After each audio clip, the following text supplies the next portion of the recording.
हाय मारा वाला मित्रों, मारा सपनाना घरमां आपनुं स्वागत छे। आजे आपणे बहु अगत्यनो टॉपिक लईने आपणे तमारा समक्ष रजू थया छे, जे टॉपिकनुं नाम छे प्रोपर्टी लेवामां कया कया डॉक्युमेंट जरूरी छे चेक करवा। सो आजे आपणे प्रोपर्टीना कया कया डॉक्युमेंट छे एनी बाबते चेक प्रोपर्टी लेता पहेला आपणे कया कया डॉक्युमेंट अगत्यना पहेला चेक करवा बहु जरूरी छे ए आजे आपणे चेक वात डिस्कस बधी करशुं। एमां फर्स्ट ऑफ ऑल આપણે જાણશું કે આજે કયો ડોક્યુમેન્ટ ફર્સ્ટ ઓફ ઓલ આપણે જોવાનું રહેશે। હવે પ્રોપર્ટી છે એમાં કયા કયા ડોક્યુમેન્ટ આવતા હોય ને આપણે કયા કયા ડોક્યુમેન્ટ ચેક કરવા છે એ બધું જ આજે આપણે વિગત આપણે બધું ડિટેલ્સ ચેક કરશું।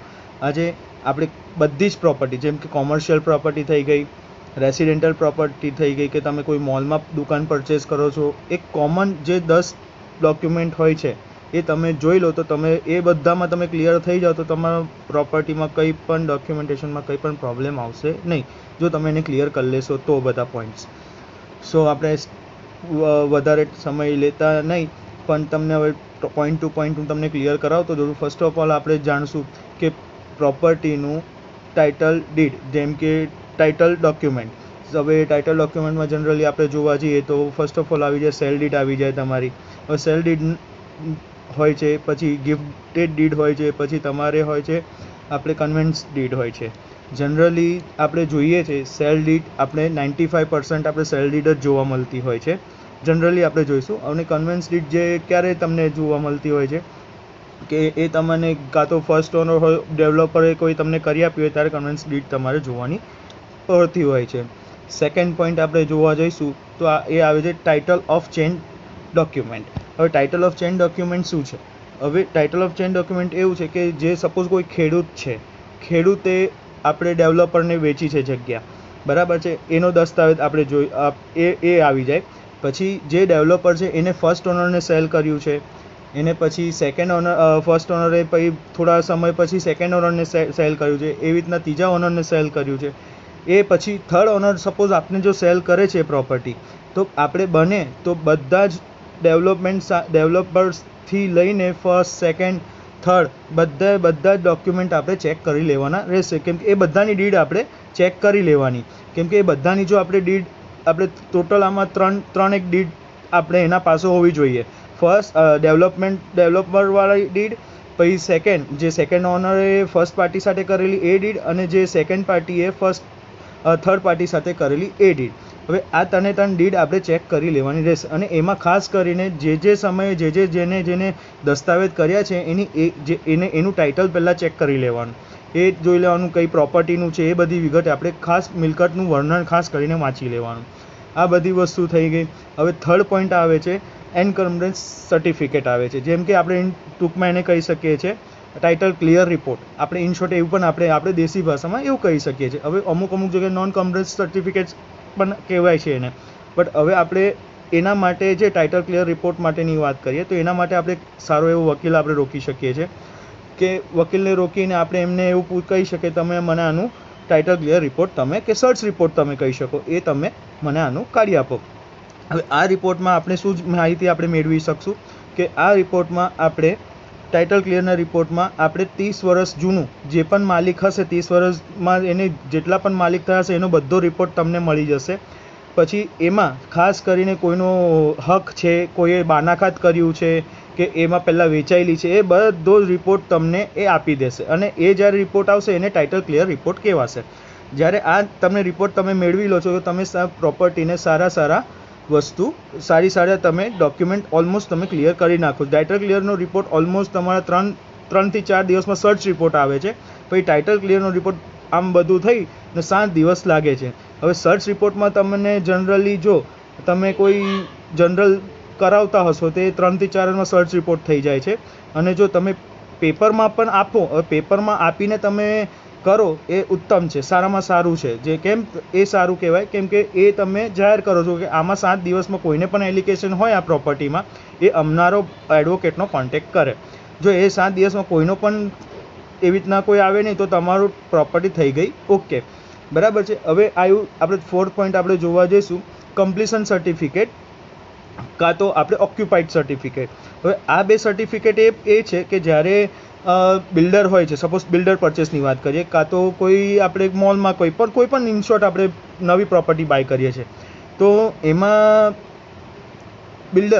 બિલ્ડર પરચેસની વાત કરીએ, આપણે જનરલ વાત કરું તો એમાં જનરલી બિલ્ડર લોકો શું કરતા હોય છે કે એ ગવર્મેન્ટ બિલ્ડર છે ને, ગવર્મેન્ટ એ લોકોને જે પણ મ્યુનિસિપલ કોર્પોરેશન જે પણ લાગતી હોય એ લોકો એમને જો પ્રોજેક્ટ આખું કમ્પ્લીટ થઈ જાય તો એમને કમ્પ્લીશન સર્ટિફિકેટ એ લોકો આપતા હોય છે. કમ્પ્લીશન સર્ટિફિકેટ મળી જાય એના પછી ઓક્યુપાઈડ સર્ટિફિકેટ કે જે બિલ્ડરે સોસાયટીને જે સોસાયટીના મેમ્બરને હવાલે કરીએ ત્યારે ઓક્યુપાઈડ સર્ટિફિકેટ, એ બેમાંથી કોઈ એક પણ સર્ટિફિકેટ હોય એ આપણે ચેક કરવું બહુ અનિવાર્ય છે.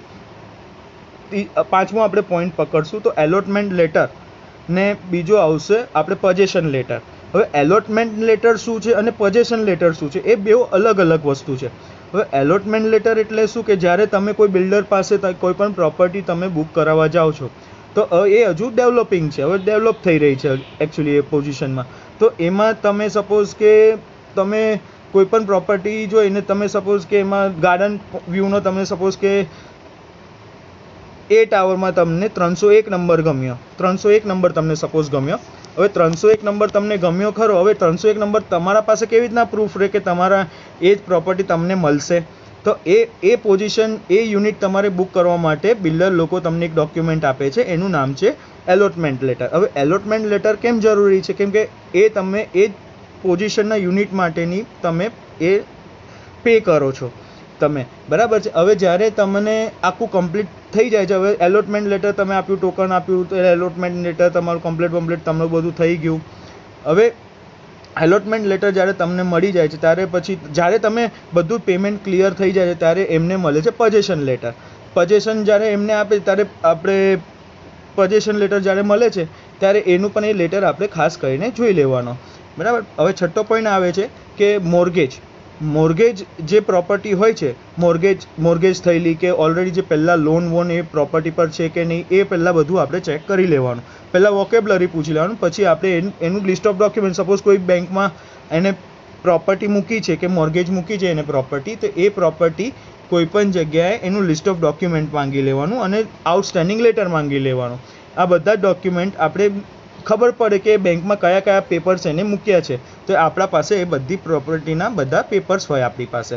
બીજું છે સાતમો પોઈન્ટ આપણે જોવા જઈશું તો સાતમા પોઈન્ટમાં એમ છે કે એનું જે પણ પ્રોપર્ટીનો જે ટેક્સ છે receipt A up to date હોવી જોઈએ, જે હમણાં લગીને એમને પે કરેલી હોવી જોઈએ, એ આપણે ચેક કરી લેવાનું. અને એ પ્રોપર્ટી એ જે રિસીટ હોય, જે પ્રોપર્ટી ટેક્સ જે પેએબલ હોય એમાં એમનું ટાઇટલ ચેક કરી લેવાનું, જે સેલ કરે છે એનું જ નામ છે એ બધું, અને એમાં બધું જ વસ્તુ મેન્શન હોય છે, એમાં કેટલું કાર્પેટ છે, શું નહીં, બધું સર્વે નંબરથી માંડીને બધી વસ્તુ એમાં લખેલી હોય છે.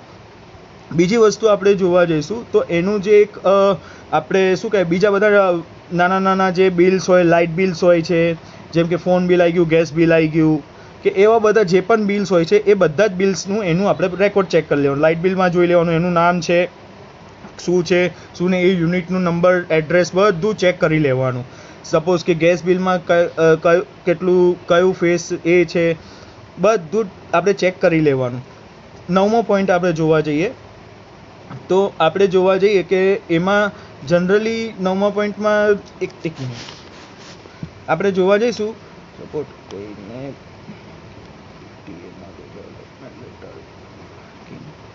એકનો મેસેજ આવ્યો છે, એક મિનિટ. હા, એલોટમેન્ટ પાર્કિંગ. હા, આ બહુ અગત્યનો પોઈન્ટ છે કે હવે એમાં કેવું છે કે જનરલી આપણે કોઈ પણ પ્રોપર્ટી લઈએ છીએ, સપોઝ કે કોમર્શિયલ પ્રોપર્ટી લીધી, બિલ્ડર પરચેસની વાત કરું તો એમાં જનરલી શું જોવાનું હોય, એમાં જે પાર્કિંગ સપોઝ એલોટેડ હોય તો એનો પણ બિલ્ડર લોકો એલોટેડ પાર્કિંગનું લેટર તમને આપતા હોય છે, એ પણ ખાસ કરીને એકવાર જોઈ લેવાનું રહેશે. અને તમારે આ ખાસ ને અગત્યનો બીજો એક પોઈન્ટ છે કે એનઓસી લેટર, કે સપોઝ કે કોઈ પણ સોસાયટીનું મેન્ટેનન્સ ચાર્જ છે કે કોઈ પણ ગવર્મેન્ટ ચાર્જ છે, એનો એનઓસી લેટર તમને મળતો હોય છે, એ એનઓસી લેટર પણ ખાસ કરીને તમારે એનું ચેક કરી લેવાનું.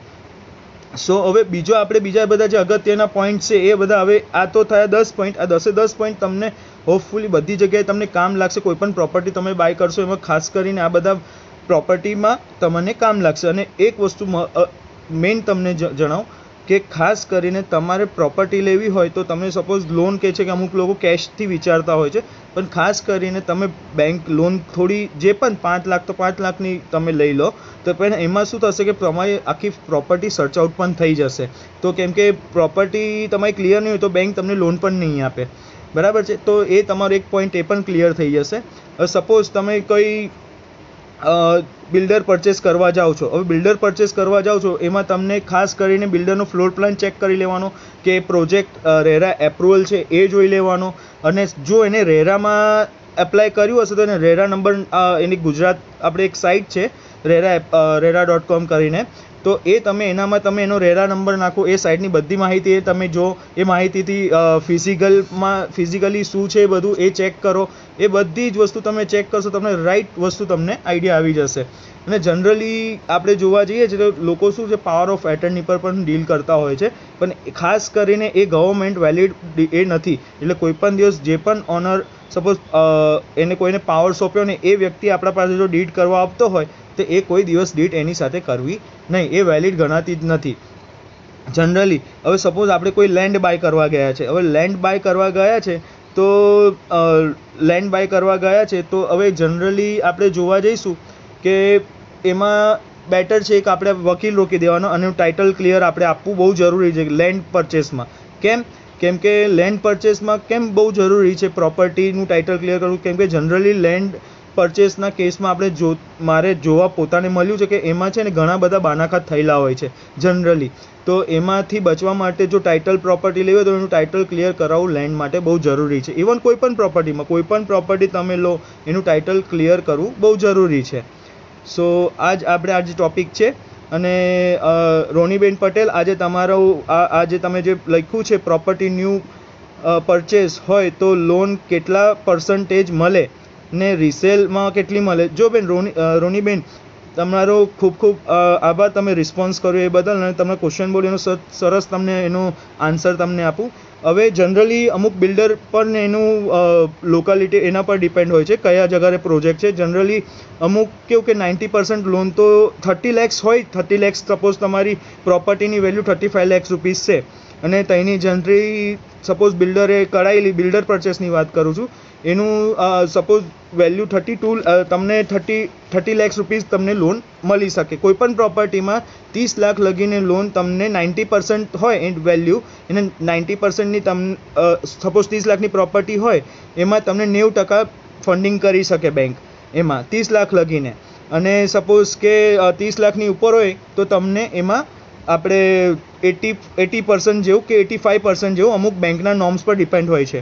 ને બીજું એક વસ્તુ કહું, રિસેલ પ્રોપર્ટી અને ફ્રેશ પ્રોપર્ટીમાં એટલું કંઈ તફાવત નહીં હોતો, બેઉનો ઓલમોસ્ટ સેમ જ સિનેરિયો હોય છે, બેઉ સેમ જ હોય છે. રિસેલ પ્રોપર્ટી શું કે પેલું, પણ હા, રિસેલ પ્રોપર્ટી તમે લેવા સપોઝ તમે બાય કરવાનું પ્લાનિંગ કરતા હો તો ફર્સ્ટ ઓફ ઓલ એનું તમે ટાઇટલ ક્લિયર, ઇન્ડેક્સ બધું જ જોઈ પહેલાં ચેક કરી લેજો, ફ્લોર પ્લાન ચેક કરી લેજો. હવે એમાં જનરલી કેવું હોય છે, જો રિસેલ પ્રોપર્ટી હોય એમાં સપોઝ રિસેલમાં તમને કોઓપરેટિવ સોસાયટીમાં તમે સપોઝ બાય કરવા જાઓ છો તો કોઓપરેટિવ સોસાયટીમાં એક વસ્તુ શું હોય છે કે કોઓપરેટિવ સોસાયટીમાં છે ને ટ્રાન્સફર ફી હોય છે. એ ખાસ કરીને તમે પૂછી લેજો કે શેર સર્ટિફિકેટવાળી છે કે શું છે સોસાયટી, એ પણ ખાસ કરીને તમે નોંધ લેજો.